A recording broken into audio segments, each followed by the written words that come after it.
So, what's the number one reason people fail to get the results they want from dog training? I'm going to tell you what I think it is, and that is they don't work hard enough on distractions. That's it. That's the biggest reason. A lot of people say, oh, it's the wrong method, it's the wrong tool, you got a bad trainer, or some trainers will say, oh, the owners are just lazy.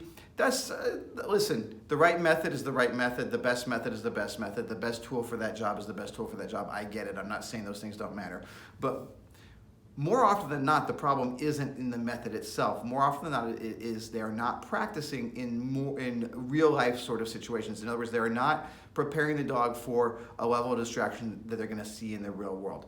Like, if you have a dog and you can sit at home, you can say sit, down, stay, and he can stay all day long when it's just you and him. Hey, that's awesome. Like, that's great. You should be proud of yourself. But if you can't get him to do that when the pizza guy's at the door, you haven't trained your dog to a useful level.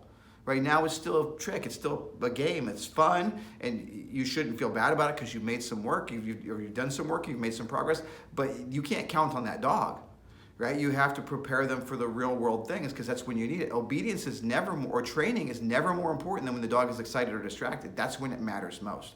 So what we say around here is always challenging, never overwhelming. We want to keep the lessons, always in the lessons, be looking for that level where the dog has to concentrate and try hard to succeed, but not so much they get frustrated and overwhelmed. So around here, we basically say that's a 70% success rate. If your dog is getting it right 7 out of 10 times, then you're probably doing it about the right level of distraction. If he's getting it right 8 out of 10 times, maybe increase the distraction level a little bit.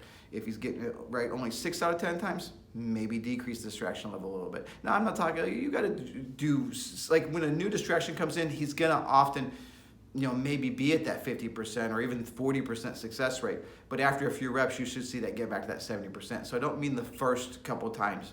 Give him some time to get used to it. But you should always be pushing for that 70% success rate, because that keeps him interested and keeps it. And if you do that, as he gets better, you're going to keep adding more and more distractions, and soon you'll get to the point where nothing in the real world is going to be as distracting as the things you've set up in your training scenarios.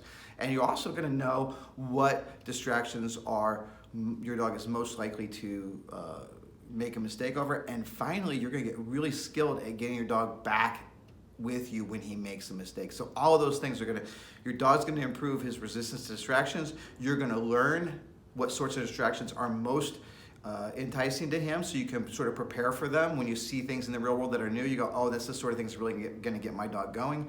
And then finally, when he does make a mistake, if he does make a mistake, you will be much more practiced and skilled at getting him back where you want him to be.